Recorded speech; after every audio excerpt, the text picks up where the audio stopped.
Témoignage de la vision de Nisaki Shaula sur l'enfer et la Nouvelle Jérusalem. Introduction. Mon frère, il y a beaucoup de témoignages qui tombent dans le monde, mais peu y prêtent attention car les donateurs ne sont pas de leur religion ou de leur dénomination. Et ne sont pas non plus connus dans les églises. Maintenant je te demande, de trouver un endroit calme, de prier Dieu et d'écouter ce témoignage afin que tu reçoives ce que le Seigneur t'a apporté aujourd'hui. Nisaki Shaula a reçu ce témoignage du Seigneur à l'âge de 16 ans, immédiatement après avoir obtenu son diplôme d'études primaires. Ce témoignage lui a été montré lorsqu'il a été sauvé et non pas qu'il est mort mais qu'il a eu une vision. Cette vision a été montrée entre le 30 et le 31/12/1991, c'est-à-dire à 2 jours différents. Cette jeune fille est actuellement mariée à l'évangéliste Lemsi Meni à Ouyol Mbeya dans le but de promouvoir leur ministère. Sa tribu est Mkinga Wamaket. Cette jeune fille se retrouve à Ouyol au carrefour du Malawi, Zambie et Dar es Salaam près de la station essence d'Ouyol, que le Seigneur vous guide. Chapitre 1. Appelé. C'était le mois de 12/1991 lorsque nous avons sélectionné 10 jeunes pour prier pour la conférence spirituelle qui se tenait à Ouyol. Un jour, après les prières du soir, j'ai couché avec mes sœurs. Ce jour-là, je suis tombé dans un sommeil profond que je n'avais jamais vu auparavant. La nuit, j'ai été surpris de constater que le sommeil avait complètement disparu, alors je suis resté éveillé, puis j'ai entendu une voix qui appelait « Nisaki », et je l'ai entendue mais je n'ai pas répondu. Elle a appelé une deuxième fois et je n'ai pas répondu. Même la troisième fois que je l'ai entendue, puis j'ai entendu la voix disant « Je t'ai choisi pour être mon serviteur ». J'ai alors réalisé que c'était la voix du Seigneur et j'ai dit « Seigneur, je suis encore un enfant et je ne suis pas allé dans une université, comment pourrais-je faire ce travail ?» Le Seigneur m'a dit de me souvenir de Jérémie, mon serviteur. Je l'ai choisi quand il était encore jeune, Jérémie 1/5, puis j'ai continué à discuter avec la voix jusqu'à ce qu'une de mes sœurs prenne la parole et dise « Dieu merci car il t'a choisi ». Cher ami, rappelez-vous que j'ai entendu cette voix alors que j'étais bien éveillé et que ce n'était pas un rêve et après avoir entendu cette voix la première fois et la deuxième fois, je me suis réveillé et j'ai complètement confirmé que toutes les personnes avec qui je dormais encore. Et même si ma sœur a dit « Merci à Dieu parce qu'il t'a choisi », j'ai réalisé que c'était Dieu qui l'avait éduqué et qui lui avait révélé cette affaire. Après tout cela, nous avons remercié Dieu et avons dormi. Le lendemain, le 30/12/1991, on me montra des choses grandes et merveilleuses, Jérémie 33/3. Chapitre 2. L'enfer, première partie et l'attente des morts. Le 30/12/1991 au réveil, nous sommes allés au séminaire et après le séminaire, nous avons décidé d'aller voir notre ami qui a survécu et qui, pour ce moment, était incapable. C'est-à-dire qu'il était malade. Une fois arrivés à la maison, nous avons ouvert le service par la prière, puis nous avons commencé à apprendre ce que la Bible dit à travers des questions et réponses. Même après cela, nous avons décidé de clôturer le service par des prières, comme nous l'avons fait lors de notre ouverture. Terminons par la prière et confions notre frère entre les mains du Seigneur, car nous avons commencé notre culte en remerciant Dieu que notre frère n'allait pas bien. Ce dont je me souviens, c'est que nous avons chanté un hymne d'adoration. Je me souviens que nous allions en prière, et lorsque nous chantions l'hymne d'adoration, j'ai été surprise de voir que j'étais emmené dans un endroit complètement différent de chez moi. Si vous me demandez comment j'ai été emmené, moi-même je ne comprends pas. Mais j'ai été surpris de voir que j'étais dans une très grande vallée, et que cette vallée n'avait pas d'arbres, de feuilles, d'oiseaux et autre chose au monde. L'endroit en soi, ce n'était pas intéressant du tout, c'était un endroit qui avait une sorte de silence. Maintenant, je me demandais pourquoi j'étais avec mes amis et maintenant je ne les vois plus. Je n'arrêtais pas de me demander qui m'avait amené ici, et où est-ce ? Alors j'ai décidé dans mon cœur de laisser tomber parce que je ne sais même pas qui m'a amené ici. J'avais perdu espoir, je me préparais à rester et puis j'ai entendu une voix dans mes côtés dire « Je veux que tu me suives ». Quand je me suis levé, j'ai été très surprise de voir une personne comme un humain. Quand je regardais la personne, sa silhouette n'était pas très grande et il n'était pas très gros. C'était une personne que je n'avais jamais vue nulle part au monde. Ses cheveux étaient longs et elle les avait épinglés en arrière avec un bandeau rouge. Elle portait une robe longue qui arrivait jusqu'aux pieds et qui était très blanche, dont je n'ai jamais vu la blancheur dans ce monde. Il était très blanc, pas la blancheur de ce monde, ses yeux étaient comme une flamme de feu. L'homme ne marchait pas sur le sol mais marchait dans les airs et le vêtement brillait si fort, qu'il ne pouvait pas être vu par les yeux humains. Je dis les choses qu'on m'a demandé de dire. Cet homme portait une ceinture rouge autour de la taille et je me suis réveillé et j'ai commencé à l'embrasser. Après quelques pas, j'ai commencé à entendre des rugissements qui m'ont un peu fait peur mais je n'ai pas demandé. Plus nous avancions, plus le rugissement était fort et terrifiant. Puis j'entendis ma voix me disant de lever les yeux et de regarder devant moi. Puis j'étais très choqué quand je vis une grosse fumée épaisse et noire recouvrant la vallée et provoquant l'obscurité dans la vallée. J'ai demandé à l'homme devant, « Qu'est-ce qu'il y a ?» L'homme a dit, « C'est la partie de l'enfer où les pécheurs iront après la vie sur terre. » Après avoir entendu tout cela, mes forces se sont épuisées. J'ai commencé à pleurer et j'ai supplié Dieu de me pardonner parce que dans mes pensées, je pensais que je étais mort et maintenant j'allais en enfer. J'ai continué à pleurer jusqu'à ce que l'homme me dise de ne pas pleurer parce que si tu pleures, tu ne parviendras pas à transmettre cette nouvelle à mon peuple. La peur est venue et j'ai eu très peur, mais le plan de Dieu pour me montrer ces choses est de le dire aux gens. Chers lecteurs, l'enfer, comme on me le dit, est un lac de feu, comprenez cela. Quand j'ai regardé, je n'en ai pas vu la fin, mais j'ai vu des explosions très grandes et terribles et ces explosions ne ressemblaient à aucune explosion au monde. Peut-être dans la mesure où elles peuvent être comparées aux explosions de puits de pétrole. Les explosions sont importantes et très effrayantes et ont provoqué beaucoup de fumée accompagnée d'un incendie. Le feu se mêlait comme une mer déchaînée. Il y avait des vagues énormes et terribles et elles se mélangeaient et produisaient de grands rugissements qui ne pouvaient même pas faire entendre à un homme la souffrance de son prochain. Quand j'entendais parler de l'enfer, je pensais que c'était peut-être un petit feu ou des charbons ardents. Mais ce jour-là, j'ai vu tellement de choses par moi-même que j'ai continué à pleurer et à me lamenter avec une grande douleur. Cette personne a fait le travail de me prévenir de ne pas dormir, elle m'a aussi donné de la force et c'est là que j'ai pu continuer. Quand j'ai regardé dans le feu, j'ai vu de longues créatures blanches et j'ai demandé ce que c'était. L'homme a dit, ce sont les vers de l'enfer. À quoi servent ces couleurs sur ces bracelets de cheville? Il a dit que ce n'est pas une couleur, comme vous pouvez le voir, ces vers ont 4 dents qui sont capables même de percer le crâne d'une personne. Et une fois que le ver pénètre à l'intérieur, il laisse un puissant poison, celui que vous voyez comme une couleur, qui tourmente l'homme. Pour toujours et à jamais. Il y avait beaucoup de vers mais ils ne moururent pas dans le feu. Marc 9 versets 45 à 46. Le total des 4 dents, c'est-à-dire la queue et la tête, avait des lèvres. Le Seigneur a dit qu'ils ne meurent pas et ne tombent pas malades parce qu'ils sont réservés à la souffrance des malfaiteurs. Chers lecteurs, je ne pouvais pas perdre mon temps pour vous apporter quelque chose que je n'ai pas vu. Mais j'ai dit cela pour que vous ayez des oreilles pour l'entendre, si vous refusez, c'est à vous de décider. Parce qu'on ne m'a pas dit de forcer quelqu'un à être sauvé, mais on m'a dit de dire à tout le monde qu'il y en aura peut-être quelqu'un qui se retournera et sera guéri. Maintenant, j'ai demandé pourquoi les gens disent qu'il y a des gens qui brûlent en enfer, mais que se passe-t-il s'il n'y a pas de gens qui brûlent dans cet enfer? Il a dit qu'il disait la vérité mais que les gens viendraient être jetés en temps voulu. Mais cette fois, ils attendent leur père qui leur a menti, c'est-à-dire le diable. Il a dit allons-y et je vais vous montrer et j'ai commencé à le suivre. En vérité, mes frères, enfer, écoutez-le tel qu'il est. Quand j'ai pensé à ces étranges asticots, j'ai en fait pleurer de grandes douleurs. J'ai tremblé et j'ai perdu mes forces, et j'ai commencé à penser dans mon cœur qu'une personne qui connaît le péché est mauvais, qui connaît la grâce de Dieu et ignore la vérité, viendra être torturé dans ce lac terrible avec un feu inextinguible et des vers qui ne meurent pas. J'ai en fait beaucoup pleuré. Mais l'homme m'a dit de me taire, car si tu pleures, tu ne parviendras pas à transmettre tout ce que je veux te montrer. En fait, je ne peux même pas l'expliquer. L'enfer est réel et très effrayant. Abandonnez les enseignements du diable qui dit qu'il n'y a pas d'enfer et si vous continuez à suivre cela, vous périrez et regretterez pour toujours. J'explique à mon frère que Dieu ne veut pas que tu te perdes, c'est pourquoi il t'a donné une telle chance. Et c'est probablement la dernière chance maintenant. Si vous n'acceptez pas de vous repentir, il est possible que vous vous détruisiez. L'enfer est préparé pour le diable et ses anges. J'ai quitté cette partie de l'enfer et je suis allé dans la salle d'attente en pleurant de douleur. Ce que je vous dis, je ne vous menace pas. Mais je vous dis la vérité et si vous pensez que je vous menace, alors vous irez voir par vous-même. Je suis allé suivre l'homme, quand nous sommes arrivés à un certain endroit et avons regardé la vallée, j'ai vu une grande vallée couverte d'une obscurité très effrayante. Avant d'atteindre ces gens, j'ai entendu les voix des gens qui pleuraient de grande douleur. Mon frère, en enfer, il y a des cris qui leur sont propres, des cris qu'on ne peut pas pleurer comme ces gens pleuraient, ils pleurent sans repos. L'obscurité épaisse fait que les gens ne pensent pas à se regarder les uns les autres et leurs cris et chacun et sa souffrance, il ne reste plus personne pour réconforter son ami. Car chacun pleurait sa souffrance, plus nous descendions la vallée, plus l'obscurité a disparu. Puis, quand nous sommes arrivés dans la vallée, j'ai vu beaucoup de monde, un nombre incalculable. Ils sont autant que les noirs du monde, aucun blanc ou africain n'est entièrement noir au-delà de la normale. Et la noirceur causée par le froid extrême qui règne dans cette zone. Et leur langue était tirée vers la poitrine de chacun, grand ou petit. J'ai demandé pourquoi la langue de ces gens atteint elle leur poitrine.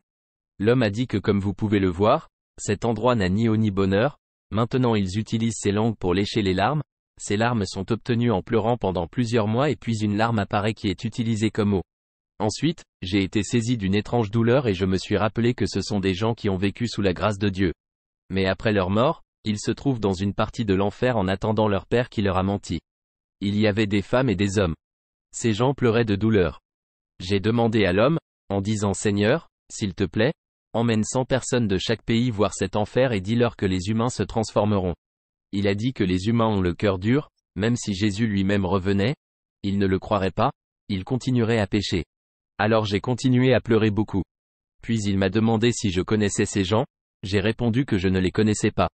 Il a dit, allons-y, et j'ai continué à l'interrompre au milieu de milliards de personnes qui sont mortes dans le péché, chacune avec sa douleur et chacune avec sa souffrance.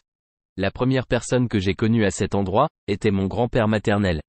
Il était évangéliste et ancien de l'église luthérienne, maintenant j'étais très surprise de le voir dans cette partie de l'enfer. Il était très blanc quand il était en terre. Mais maintenant, j'étais surpris de le voir plus noir que d'habitude. Je lui ai demandé pourquoi cet homme était un serviteur de Dieu et maintenant je le vois à cet endroit. L'homme a dit qu'il est vrai que cet homme a été choisi pour l'œuvre de Dieu. Mais qu'il a décidé de faire l'œuvre de Dieu comme un travail simple. Il a laissé délibérément les péchés dans son séjour. Il a négligé la sainteté.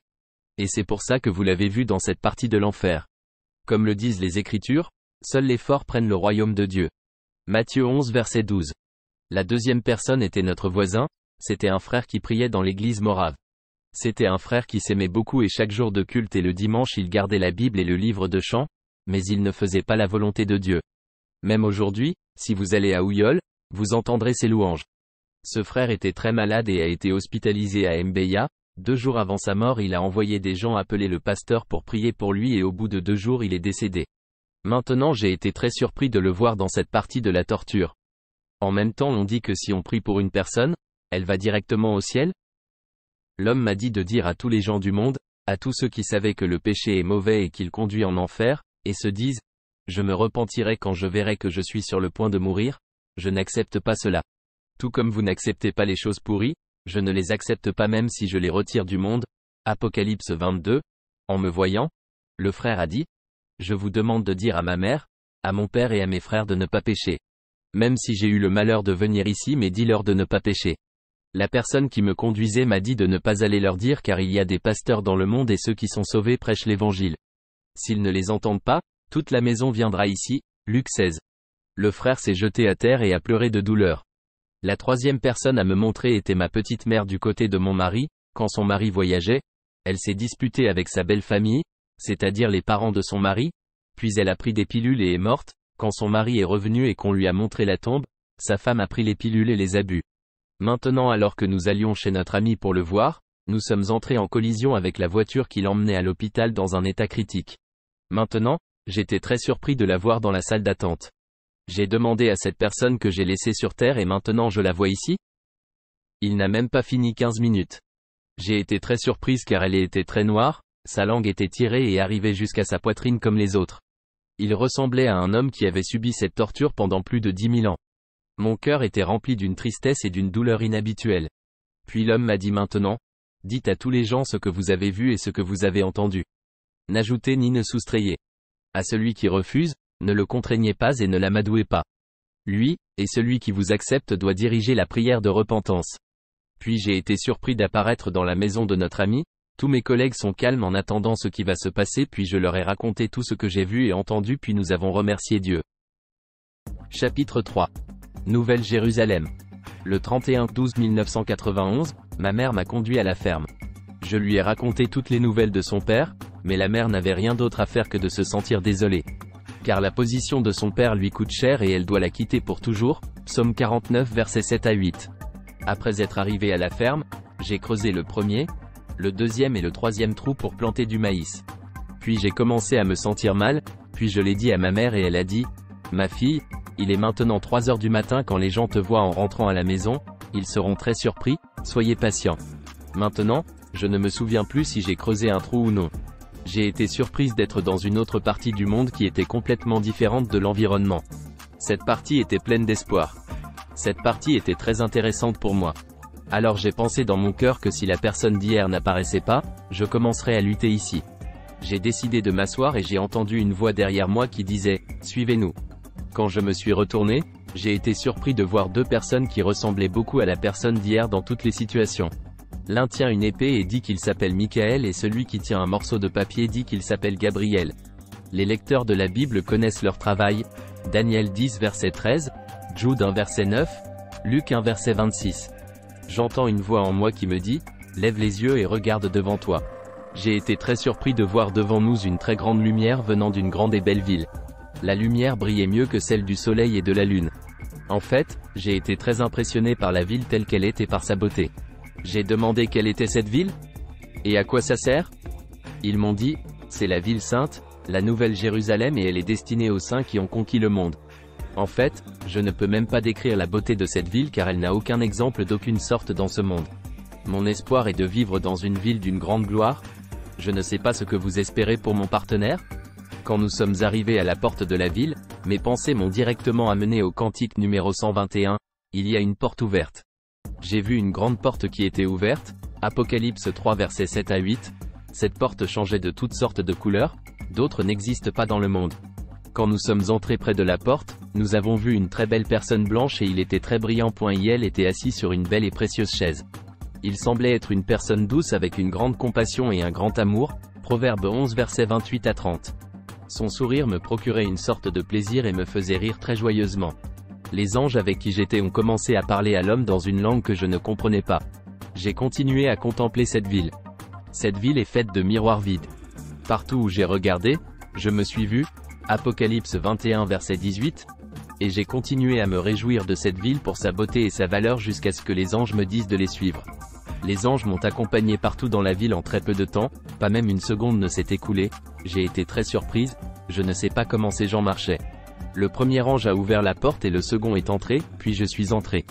Dans cette partie, j'ai vu de nombreuses chaises avec des noms écrits avec du sang frais. Les sièges étaient extrêmement confortables et précieux. J'ai demandé à m'asseoir sur un siège et on m'a dit que vous le feriez si vous gagniez le monde. Partout, je n'ai pas vu les lumières briller mais il y avait une très bonne lumière. J'ai demandé d'où venait cette lumière? Il m'a dit que cette lumière appartenait à l'agneau que tu as trouvé à la porte. Quand je suis entré dans chaque endroit, j'ai été stupéfait par la beauté de la ville. Chaque porte changeait de couleur. Nous avons quitté cette partie. Il a ouvert une autre porte et j'ai eu la surprise de voir un très beau jardin entouré de fleurs, les feuilles étaient toutes de la même hauteur sans se chevaucher. Encore une fois, ils étaient très verts. Les fleurs de cet endroit sont grandes et louent Dieu plus que d'habitude, s'inclinant vers la droite, elles vont toutes se prosterner et se lever en dégageant une très bonne odeur qui se répand dans toute la ville, ces fleurs étaient entourées de verre. J'ai dit que j'aimerais cueillir une fleur et la montrer à mes frères. Il a dit que les fleurs ici ne sont pas cueillies. J'ai dit que ce jardin était fait pour la gloire de Dieu, je voulais vraiment rester dans cette partie du jardin, mais ils ont dit, suivons-nous.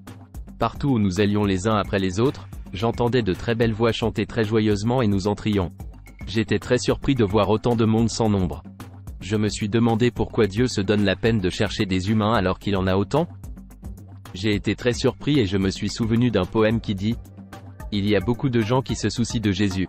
Ces gens étaient des êtres humains comme nous qui vivaient sur terre, mais ils se sont tournés vers Dieu et sont morts en sainteté. Si vous avez déjà vu des jumeaux, ce sont des jumeaux de leur espèce. Leurs visages ne diffèrent pas du tout, ils sont inhabituellement similaires. Leurs cheveux étaient longs et attachés avec une épingle à cheveux très rouge, pas très fine et je n'ai réussi à remarquer qu'une seule différence. Certains portent 2 ceintures autour de la taille et d'autres n'en portent qu'une. J'ai demandé quelle est la différence entre ceux qui portent une ceinture et ceux qui en portent 2. Il a dit que ceux qui en portaient 1 étaient des hommes et ceux qui en portaient 2 étaient des femmes. Mais ce n'était pas facile de les distinguer que celui-ci venait de ce pays et celui-là d'un autre pays. Ils chantaient une chanson habituellement bonne, leur style de chant me rendait vraiment heureuse, ils agitaient tous leurs mains ensemble et il n'y avait pas un seul des deux qui avait tort. Plus je les regardais, plus j'avais envie de les rejoindre pour pouvoir chanter et le louer comme ils le louent. Mais ce n'était pas possible car je ne connaissais même pas leur langue. Au bout d'un moment, une sœur est apparue et est venue à mes côtés, je pouvais dire que c'était une femme car elle avait 2 ceintures, j'ai été surpris de voir la sœur car je pouvais la reconnaître après l'apparition de son apparence terrestre. Il est décédé en 1987 au 4e mois et a été abattu. Il était élève de l'école secondaire de 3e année. Quand il m'a atteint, il m'a dit « Annie Saki, tu es là ?» J'ai dit, oui. Et elle a dit, problème du monde? Et j'ai dit, problème du monde? Elle a dit, de vrais problèmes. Écoutez, mon ami, ici, nous avons été revêtus de nouveaux corps qui ne s'abîment pas, qui ne contractent pas de maladie, c'est-à-dire qu'elle a loué son corps et il est vrai qu'il l'est, 1 Corinthiens 15 versets 40 à 53, et elle a dit, nous avons laissé là le vieux corps, alors je me suis retourné pour voir où elle disait. Vraiment mon frère, dans la Bible il est dit de chercher le Seigneur tant qu'il se trouve, invoquer le temps qu'il est proche, Ésaïe 55 versets 6 à 7. J'ai vu les choses douilloles comme on peut regarder quelque chose dans la paume de sa main. Quand j'ai regardé le marché, j'ai vu que les commerces continuaient comme d'habitude, les voitures et les vélos continuaient à se croiser sur la route comme d'habitude. Quand j'ai regardé les tombes lorsque cette sœur me l'a montré, j'ai vu les tombes de beaucoup de personnes. Et je pouvais même lire leur nom. Je pourrais aussi clairement savoir que cette personne est dans la vie ou en enfer. Et s'il n'est pas là, cela montre clairement qu'il est vivant. On a également vu la tombe de cette sœur décorée de fleurs. Il a dit, as-tu vu cette chose? J'ai dit oui. Il a dit, c'est ton corps. En fait, je n'aimais pas regarder le corps à deux fois, je voyais mon corps comme la peau d'un scarabée très sale.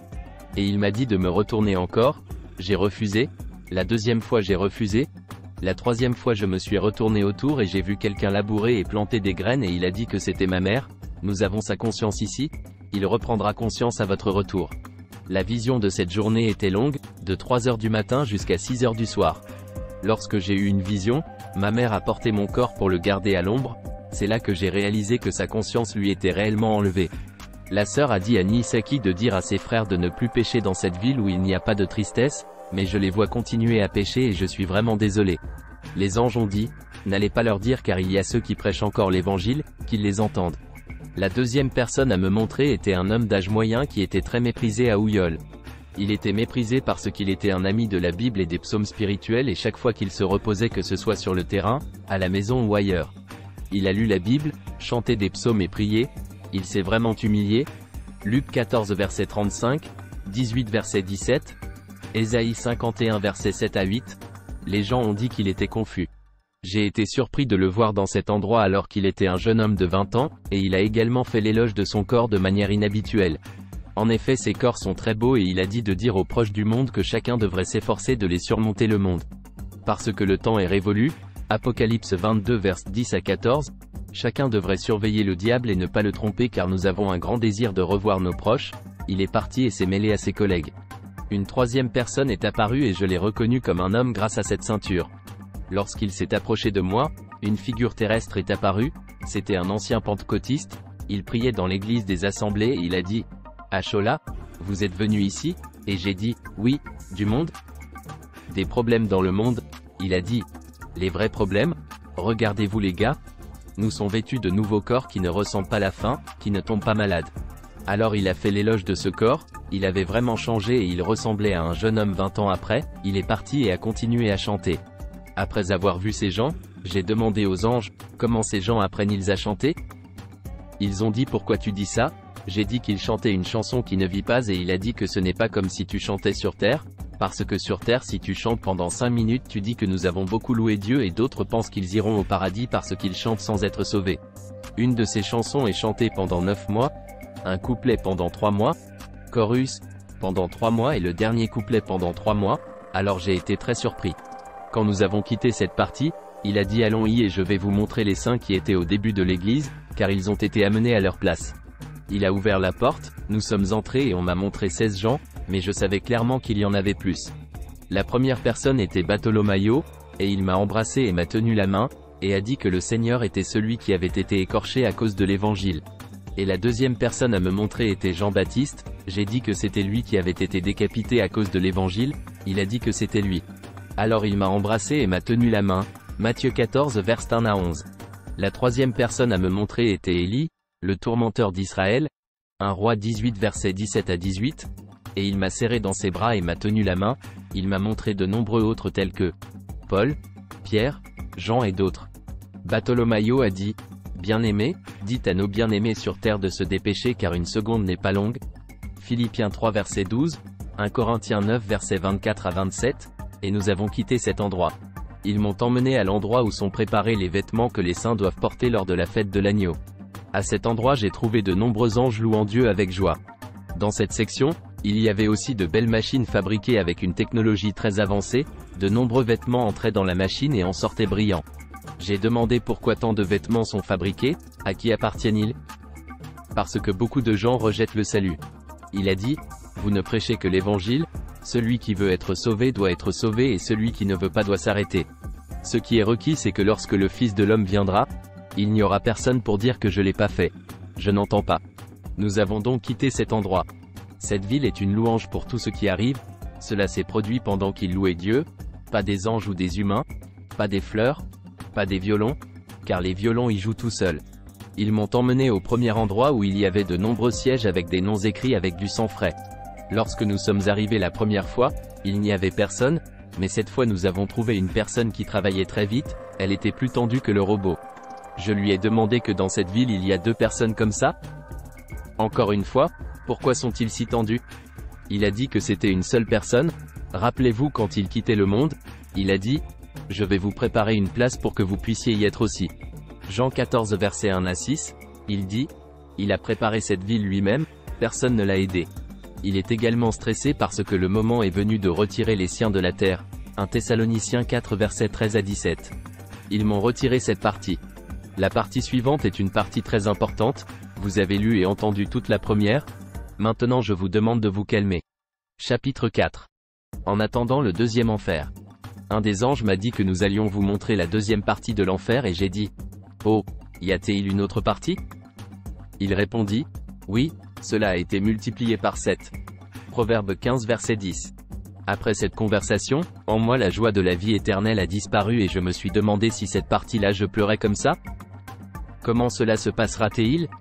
Je les ai suivis dans cette partie d'attente qui à elle seule m'a fait pleurer, car elle était environ 7 fois plus longue que la première. Son peuple a fait 7 fois plus de bruit de grande douleur, les gens que j'ai vus étaient tous ceux qui connaissaient les secrets de Dieu et les méprisaient, c'étaient tous ceux qui ont été sauvés et ont quitté le salut.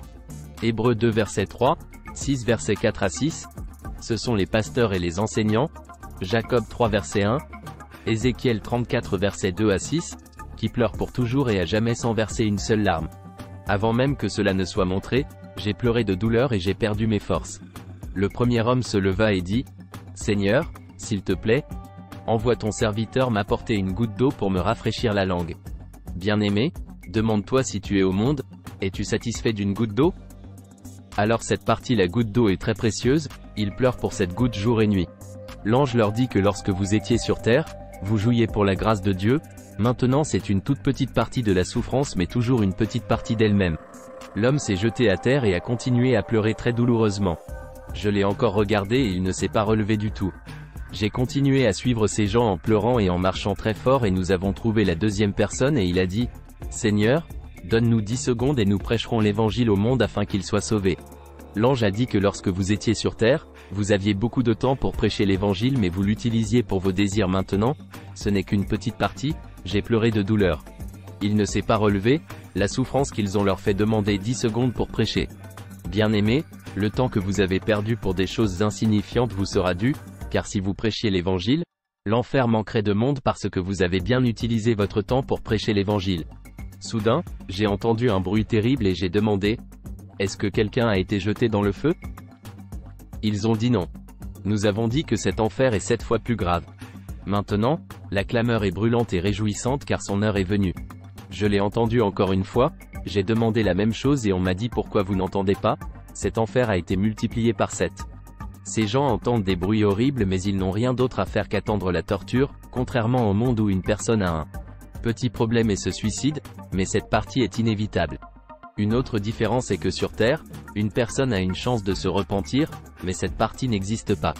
À l'intérieur du feu, j'ai vu des vers très minces, puis j'ai entendu une voix de ce côté disant, « Quand viendront les gens que vous avez dit que vous amèneriez ?» Il a dit aux vers d'attendre un peu, c'est à ce moment-là qu'ils ont semblé provoquer. Il n'y avait aucune harmonie du tout, criaient-ils en disant, « Notre nourriture. » Il m'a dit que les asticots que tu as vus sont maigres quand ils attrapent un être humain là où il travaille. J'ai beaucoup pleuré jusqu'à ce que les anges décident de m'enlever cette partie. Il a dit, « Maintenant, dites à tous les gens du monde de ne pas augmenter ni diminuer. » J'ai dit, « Seigneur, je ne vais pas dans le monde et je ne reste pas ici, je dois rejoindre à ceux qui chantent. » Puis il m'a touché l'épaule, j'ai été surpris d'apparaître sur le terrain à 18 h et ma mère a été choquée et est venue me voir. Maintenant mon frère, je t'ai expliqué comment c'était et maintenant c'est à toi de choisir, je n'ai ni ajouté ni réduit. Matthieu 7 versets 13 à 14, Deutéronome 3 versets 19 à 20. Je n'ajouterai pas et maintenant c'est à vous de décider. Apocalypse 3 verset 20. Que Dieu te bénisse.